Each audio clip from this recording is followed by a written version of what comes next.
just kind of put you on the spot based on our intro. What are you looking forward to hearing from Chief Taylor? Oh man, I met a futurist recently who had been in the space for 30 years. And one thing that they shared with me is how helpful they think it is for leaders to swap between contexts. So he would Yeah. go from consulting to nonprofit work to teaching. And he found that his practice really evolved by shifting context. And I think that shift is part of what I'm most excited about today to hear from Jay and what he's learned and everything in between. Yeah, that's a great point. And our military does this. So you get different assignments and you may get an assigned in a different area that you have no experience in, Mhm. but it's a part of learning for them. And so I think you're right. We're going to hear some of the benefit from that. Well, let me introduce our guest at this moment. This is Jack Taylor, Jay Taylor, Chief Jay Taylor, now retired fire chief from the city of Pearland. And previous to that, had a career at the Irving Fire Department where he retired as chief sometime back and then served in Trophy Club for a period of time, and then spent the last 4 years as the fire chief in Pearland, Texas. And that's just part of the story, although that in itself is a great career. But in addition to that, Chief Taylor has had an acting career. So he's going to talk a little bit about that. And in addition to that, he has been a referee in NCAA college football, including refereeing one of the national championship games, which I'm sure he'll talk about. So, Chief Taylor, welcome to the webinar. Thank you so much for taking time to be with us. And I want to just kind of jump in and say you've kind of had a triple threat career between firefighter, actor, referee. Walk us through how you got involved as a firefighter, then as an actor, and as a referee. Sure, Mike. First of all, thank you for having me on. I was excited to be part of this today and look forward to the discussion coming up. But yeah, wife always says it's because of my extreme ADD. I can't sit still, so there's always something that's looming around the corner. But I did. I became a firefighter in the early '90s, but grew up playing sports. I grew up in a small town in Oklahoma, in Purcell, where we did everything. We did all the sports. We played in the band. We did theater. Whatever came up, we were part of it because it was a small community, and it's just how it was in school. And we were just involved in Mhm. everything. And I think that provided a lot of foundation for a lot of passions in me. And not only did I have a passion and an ability to play sports and was successful with that in high school and college, but it also bred a huge passion for me in acting. And so that's something that I always loved to do. And as I went through college, I always found opportunities. I played football through college, but even in the spring semesters, I'd always take theater, usually take part in a production at the university. And that was just something that I always enjoyed doing and wanted to, always wanted to pursue that at some point. But, life happens and you get married. And we ended up in Denton, Texas, and I was working for the Irving Fire Department. And long story short, we had a next door neighbor, Julie Johnson, who Julie's been on and off Broadway. She's been very successful. Uh, does a one-woman Patsy Cline show across the country that's unbelievable. But she's probably most known for the voice of Baby Bop on Barney, and that's not her real voice, but that is her voice. And she was literally my next door neighbor and was always after me. Being a firefighter and a passion for acting, she said we could use you probably on Barney. And one thing led to another. Her agent got my pictures from her at some point. And the irony is, I never did anything on Barney for about 10 years. But what I did start doing is kind of fell into commercial production, doing TV commercials. And I was very fortunate with that right off the bat. I was around 99, 2000. And over a period of a little over 10 years, I did roughly 40 regional and national commercials, and that kind of progressed into some film and a little bit of TV that had kind of progressed that way. And I was blessed to be on shows like Breaking Bad, Prison Break, Friday Night Lights, some shows on Discovery Channel, and then it at the end of that, I did a couple of movies, one called Chariot, the other called My All American, and at that point, I kind of went on hiatus. That was about 2016, and that's when I became assistant chief in Irving. And that's I didn't have the time to do that at that point, so I Mhm. kind of went on hiatus and then moved along professionally. I was still officiating college football. That's something I'd done since my rookie year as an Irving firefighter, and worked my way up from high school into college, and then did stints in the Western Athletic Conference, the Big 12, and then my final 5 years in the Southeastern Conference, SEC. And my final game was the 2018 national semifinal between Clemson and Notre Dame at AT&T there in Dallas. So I was very blessed in all those to be successful in their own right. And there's a lot of, like I say, commonality from a leadership perspective. And it kind of led me to write a draft of a book I always want to write about, Sure. jack of all trades, kind of a leadership perspective from the fireground, the field, and from the stage as well. So I see a lot of commonalities, and good leadership has the same nomenclature, has different nomenclature, but the good tenets of good leadership is the same across all Yeah. folds. And so I think bringing those similarities together and understanding what really makes good leadership tick, I think is a passion of mine. And that's why I got my master's in organizational leadership, because it's just, I love that aspect. Wow. So, just so I understand, kind of for clarity, so you were doing kind of acting, refing, and refing coaching and firefighting at the same time, kind of, and you had a different emphasis on one of the three for 20 years. I did. I was a career firefighter, and so that was my career. That was my livelihood. Acting was something I did that was a passion that I enjoyed doing, but it also brought in some residual income that was nice for the family. But as I started moving up through the officiating, refereeing, I got to a point where moving up through the smaller levels of officiating, you don't make any money doing it. You put more into it than you get out of it, but it's just a passion, a vocation. And once you get in Division I, into the top tier college, then it pays for itself, and you make a little bit out of that. But it takes a lot of time away from the family. I had a very supportive, still do have a very supportive family with Stacy and our boys. But it was doing those different things. I was doing all those things at the same time, and also had a mowing business at one time. And at one point, that a lawn care company, that they all came to a head, and I had to sell the lawn care company because I just had too many irons in the fire. And Stacy said, "Okay, we've got to cut this down a little bit." And so had to prioritize and move that on. And so I prioritized again when I made assistant chief in Irving, and decided that I needed to go on hiatus as an actor because it just took too much, and I couldn't do that. But I was continuing to officiate at that point, and then eventually, like I said, before the 2019 season, I retired from that and moved forward, and was just been a fire chief since then. And we'll see what we do moving forward. Always a new chapter.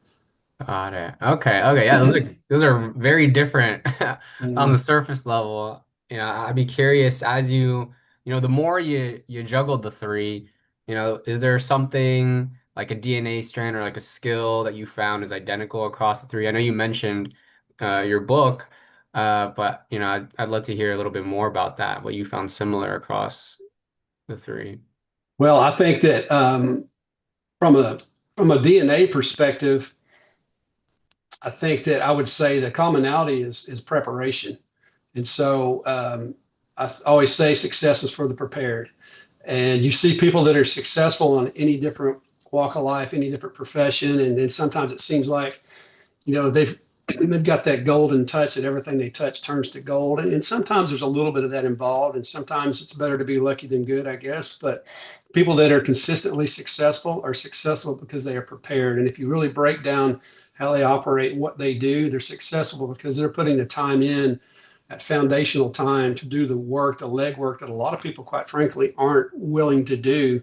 They all want to be successful at the same level, but some aren't really willing to do that work to get there, or maybe they don't know the steps to take to be successful to get there. But that preparation is the DNA there, and all of those, I think, is being prepared to be successful. Chief, it's funny because in the fire service, I know, the one of those throwaway lines is, "I've got a guy." but you were that guy for everything, line, Uh, acting, referee, uh, right? But you're also, you got to develop leaders. And in fire service in particular, things can go from 0 to 100 just like that. And mhm. leaders have to keep their cool. Talk about how did you train leaders in the fire service to be able to stay centered, maintain their cool, and what lessons would that have for everybody, even if they're not in public safety? Being the calm in the storm. That's one thing I always talk about is whether I was a football referee or a fire chief, fire captain, fire lieutenant, whatever my professional rank was at a given time. When you deal with the community, you deal with people in stressful situations, you deal with employees or other members of the organization that are having a difficult time, and maybe they're agitated, a little excited. You can't rise to that level of excitement or anxiety. You have to be the calm in the storm and be able to bring that conversation down to a level where you can have productive conversation and really get to the why of what the issue is. And I think the why is always important. I talk about getting, I tell my people, get to know your people on a Mm, personal basis and not just work with them. Because once you start having conversations with the people you work with, it's a little bit different animal in the fire service because we live a third of our lives together in a firehouse, mhm. So you have to learn to, you will get to know each other whether you want to or not in that situation. But if you're working a 9 to 5 job or a situation where you go home every night, you still need to take the opportunities to have conversations with those people that you work with to get to know them on a more personal basis. And I don't mean be best friends if it's not doesn't fit what you do and how you operate. But as you get to learn about people and what their interests are and about their family, and you realize real quick that you actually have things in common. You will find something in common with someone, one if you talk long enough. And as you increase that knowledge and that amount of how well you know somebody, that increases the trust, that increases respect, and it just Yeah. starts bleeding into the team. And then Mhm. it folds into when you have somebody you're working with. It's just they're just having a bad day, and maybe they've shown up late a few times, and it's not like them, or they're just not being themselves, or they're not as productive as they have been. You'll find that a lot of times it's not even related to the workplace itself. It's usually related to something in the home environment, whether it's family, relationship wise, financial. It could be any number of things. And so if you know that individual a little better, it's easier for you to clue in to kind of understand that why so that you can help them, mentor them, and help them get to that struggle because they may be a great employee. You don't want to lose them in your organization, but it may not be the Mhm. organization that's causing them to be less effective. It may be All something right. outside or at home. Yeah, you're right. Reminded me of a colleague for me and Howson, our now retired COO, Jennifer Fadden, who before that was a city manager in Weatherford and Colleyville, and she was renowned for her ability to get to know everybody in the organization Mhm. and to care about them and to talk. And when we were still had an office, she would come in, and this was before she was COO, but she would walk in and she had a little journey that she would make around the office and she would visit with every single person. Mhm. And I never saw her doing that in the role as a city manager, but I knew that she did that. And she was one of the greatest leaders I ever worked with. And part of that was because she knew how to get to know people and knew how to help them be their best. And that's exactly what you're talking about. Exactly right. And that's leadership by walking around. And so you're Yeah. not just leading from a desk, but you're actually taking the time. And so my executive assistant in Pearland, she knew that I'm like her, I'm a one-man gang of cats. And so she has to always come find me and see where I am. Because I'm in somebody else's office, usually not mine, but I'm having a conversation with somebody at all times. And it's it is very beneficial to do that, but it also I need a wrangler, so I need somebody to keep me moving forward and not miss the meetings I need to go to. But it's always for me is getting in front of people and visiting with them and having those conversations that help you just build that foundation and that trust. Yeah. Wow. Yeah. And that's really, there's this, yeah, I love that you build kind of this, you really get to know people and model that through your leadership. It really reminds me of like this quote from their name's Ilya Prigogine, but it's like when a complex system is far from equilibrium, small islands of coherence in a sea of chaos have the capacity to shift the entire system to a higher order. And I think that really reminds me of, what you're creating these islands of coherence Mhm. so that when things do go from 0 to 100, you have that trust and you're able to address what's maybe has gone unaddressed. And I'm exactly to your point, what you're saying, I love how you put that.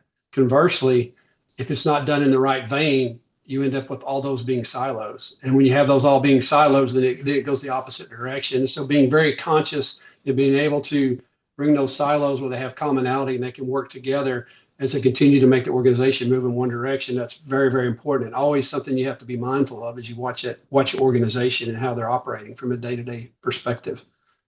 Yeah. And so I'm curious, when it comes to really getting to know people, like what is there like a practice or like something you've done that shows what that looks like for you in terms of because I think it can be easy to like prioritize the work and not Mhm, like see that as the work, like mhm, getting to know people as the work. mhm. Like how do you model that for other people to create a culture where they start checking in on each other and you collectively create that kind of I think that's a great question. I think there are two parts to that. I think that you don't want it to be part of the work, but you want it to be something you're passionate about. And so, because you understand the importance of it, when you engage with people and you have those personal conversations, if you're not sincere, they'll see through you in a heartbeat. And the way to do that in an effective way is to listen. And I always say God gave us two ears and one mouth for a reason.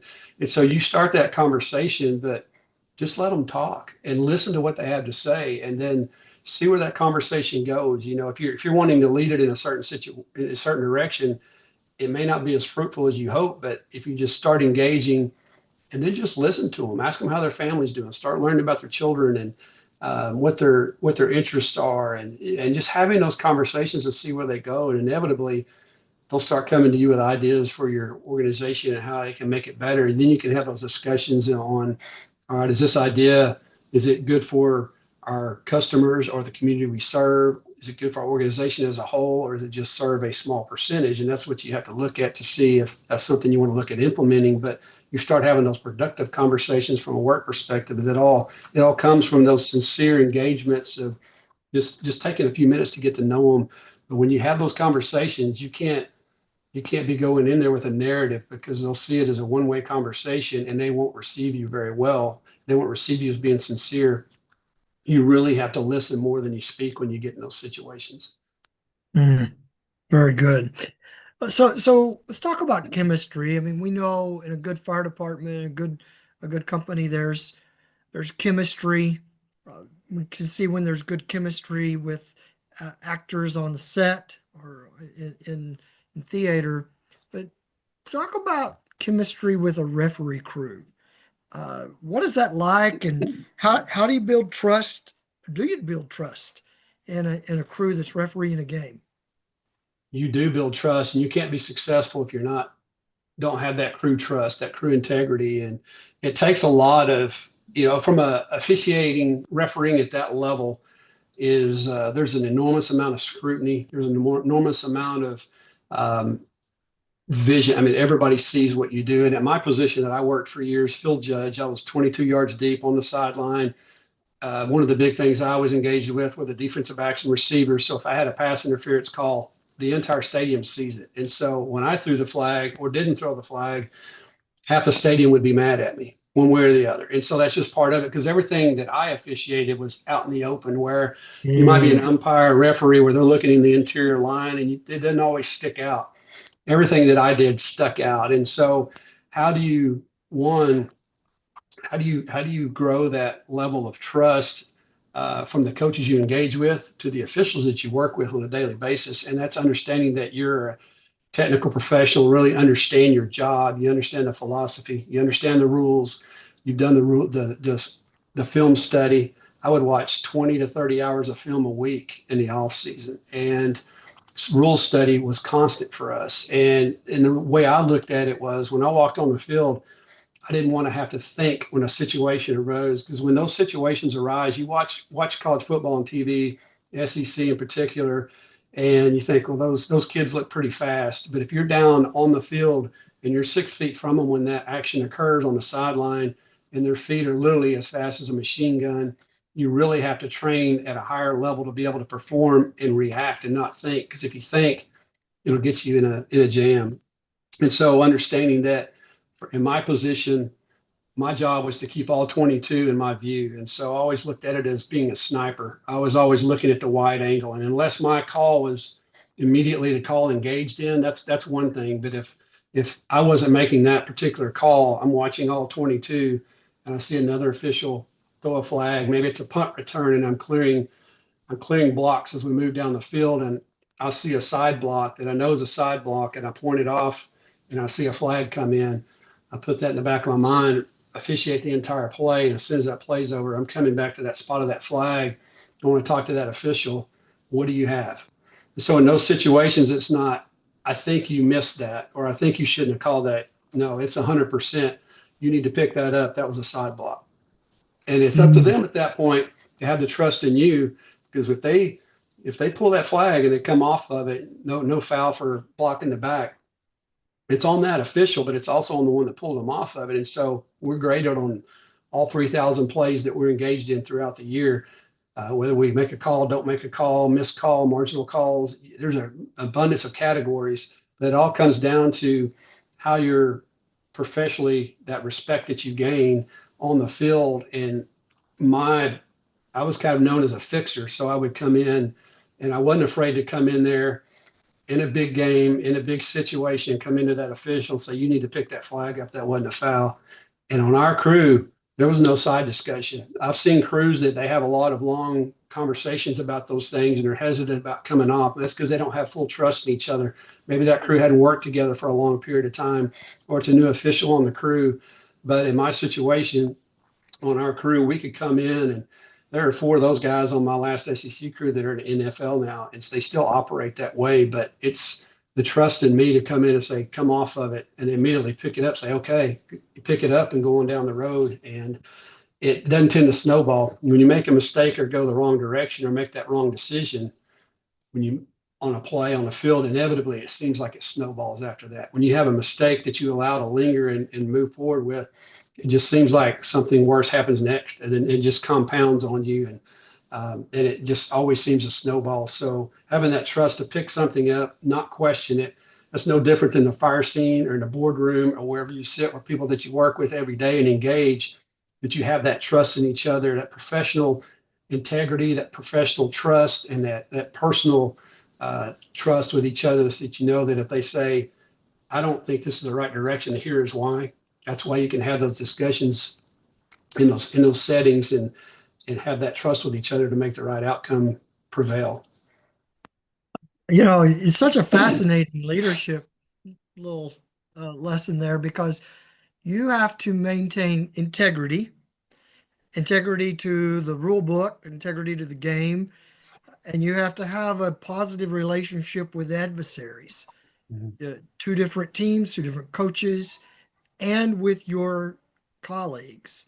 And I think that has some real lessons for us about integrity and who you are, how you treat people, even when there is, difference of opinion or history. That pass interference call that you called, 3 or 4 series ago, that had to be something that taught you a lot about working with people. Yeah, it has. And I think that trust with coaches, you talk about coaches, and it's all about, standing on the sideline for me. One, it was the best form of conflict resolution training I could ever ask for, because it was really great. And you do have to be the calm in the storm, because I always share with people, if you think about it, you're talking about multi-million-dollar coaches whose livelihood, the professional livelihood, is predicated on the decisions of 18-year-old boys. And so if you have boys, anybody who has raised boys understands that on any given moment, their mind may be who knows where. And so you can train all week long under situations and get them prepared for the game. But when you put them under the lights in front of 100,000 people, you don't always know how they're going to react. And your Yeah. job and your livelihood is predicated on that. And so some of those coaches are a little bit high strung, is how they all handle that and how they respond to you, and how I treat them as an official. You have to treat them with complete respect, but you also have control of the situation. But one of the big things I learned early on is if you tell a coach, for instance, there's a holding call on the other sideline. He said, "Hey, what did the side judge have over there? I'm not sure, coach, but I'll get that for you. It might take me a few plays." You better come back to them at some point and have an answer for them, because and it's just like in business in general. If you tell somebody, "I want to get that information for you, I'll get back to you," get back to them. And you may not have anything of value, but you say, "Hey, I checked on this. I still don't know the answer. Move on forward." And of course, that got easier as we started getting comms and we had the earphones and the microphones. We could talk to the other officials and get that information a little quicker. But having that engagement with the coach where they know that you're going to give them a straight answer, and I will say on rare opportunity, but I'm thinking of a Sun Bowl one year. I had North Carolina and Stanford out in El Paso, and I had a defensive pass interference against Stanford, and it was a close play. But after it was over, it was past it. As I played it through my mind, I didn't feel good about it, and I walked up to the coach and I said, "Coach, I kicked that." I said, I think I missed that, and I apologize. I said, "But I'll be better moving forward." And he goes, "Man, I think you got it right." But he goes, "I appreciate you telling me that." He goes, that means a lot. He goes, "I've never had an official tell me that." I go, "Hey, if I kicked it, I kicked it." But I said, "I'm going to be honest about it and let you know." Now, obviously, that's a red flag. If you do that all the time, then there's an issue there. You can't be Yeah. missing calls all the time. But there is a rare occurrence where you do miss something because of an angle, or you anticipate. Anticipating is bad in officiating. You want to anticipate what's going to happen. You have to wait till see the entire play and see everything that's going to happen, and then make your decision on it. Because a lot of times it looks like the ball, the defender, and the receiver are all coming together at once, and it looks like something's going to be early. It's going to be a foul. There's a lot of people that they engage and throw that flag, and if they would have waited another step, they would have seen that it wasn't a foul at all and just stayed away from it. And so you learn that through those are things you learn through experience. But being honest with those coaches, it breeds that trust as well, and Yeah. they remember that. Well, we got a time for just a couple of questions. I'll give Halson one, then I want to take a closing one. But what you made me think about is, and I can't remember which leadership book I read this in, but it stuck with me, is that leaders, good leaders or great leaders, are right most of the time. So you can't just live a life of being a leader and make mistake after mistake after mistake. You Right. have to be right most of the time. And that's the same thing for a referee. But when you're not right, acknowledging it and being open about it and transparent Mhm. is so crucial. So that's I, I I completely agree. And as a fire chief, that's one thing that every now and then you might put a policy out that you've put out, and you know what, it just doesn't work. It's not working the way you want it to. I would send an email out and say, "Hey, everyone, this isn't working the way we expected it to. We're going to pull this back. We're going to reevaluate it. Let us know if you have any thoughts on it, and move forward."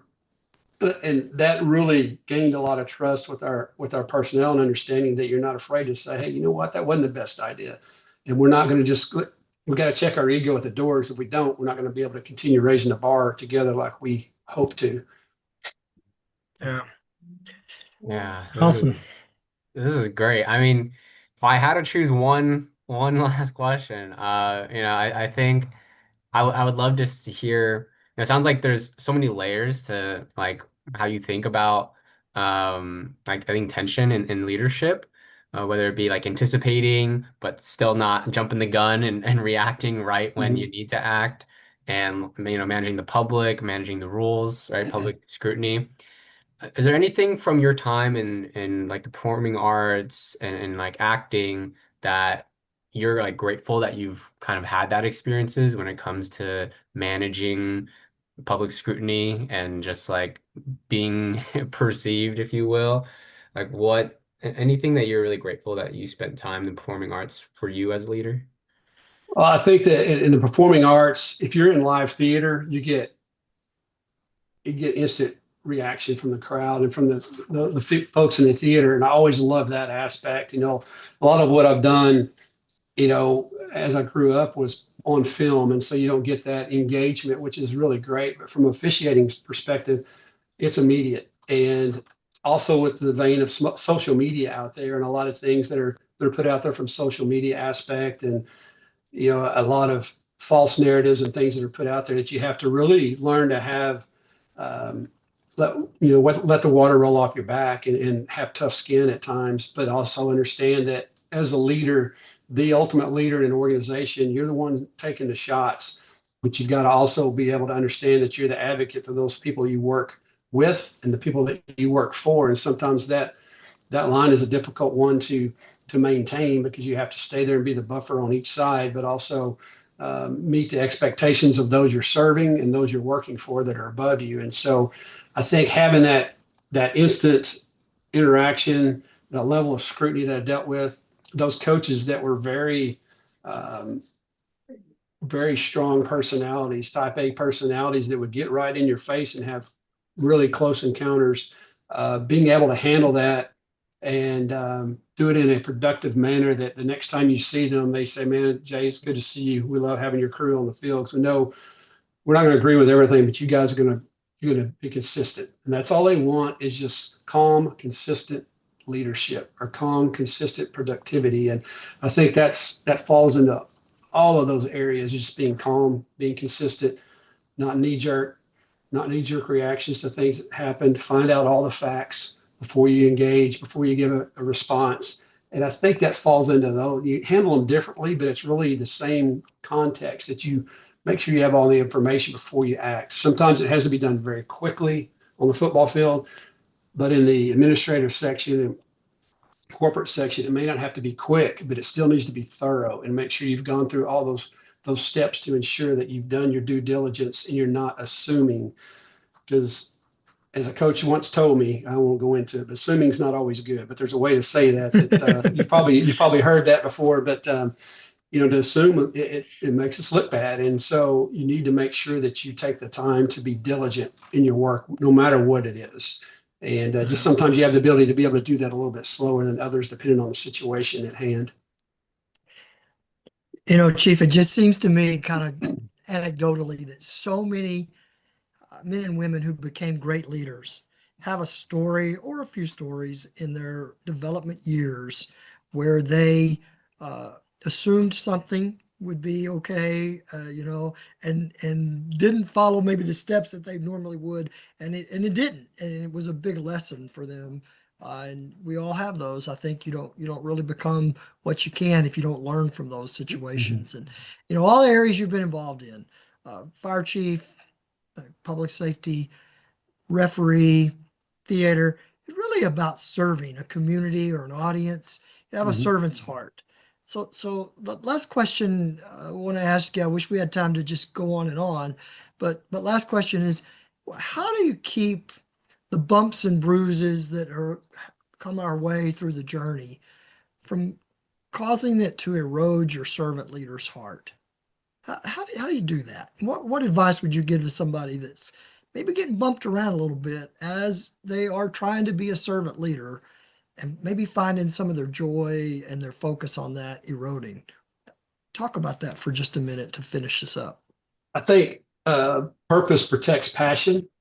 And so if somebody is really engage them and get with that individual and try to help them, I think, have a new understanding or a reinvigorated understanding of what their purpose is and what they bring not only to the table for the organization, but to those that we serve, whether it be customers, the community, whatever it might be. But I think, people talk about burnout, and I think burnout stems from loss of meaning, not workload. I think that we can have a difficult workload, but if we understand that what we're doing has meaning and how it has meaning and what the end result of what our tasks are and how they actually affect the organization as a whole and the people that we're trying to serve and take care of, I think that goes a long way towards helping people understand that their job does have purpose. I think if someone is in a point where they're becoming, you hear the word burnout, you hear battered and bruised, I think that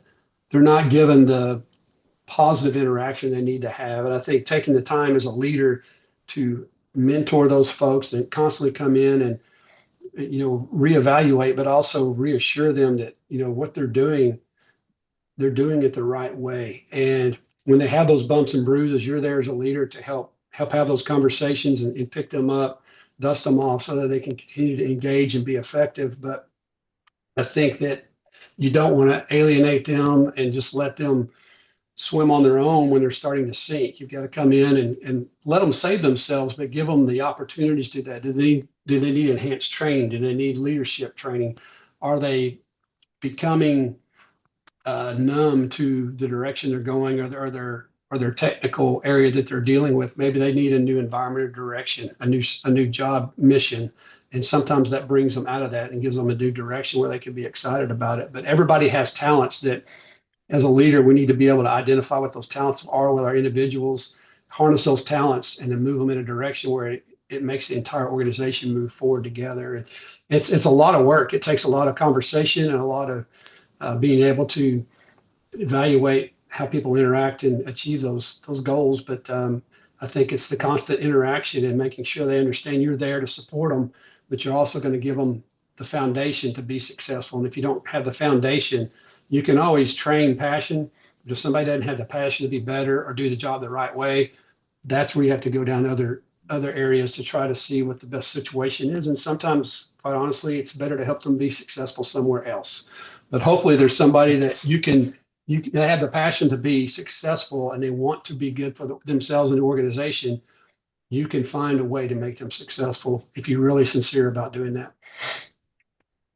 Yeah, that quarterback, what's his name? Oh yeah, Sam Darnold for the Seattle Mhm. Seahawks won a Super Bowl after having a couple of rough starts in some other places, and he Yep. found his success, and Yep. that's a great point. And what you reminded me of as you're talking, Chief, is that leadership takes time. Supervising people takes time and energy, but it's worth it.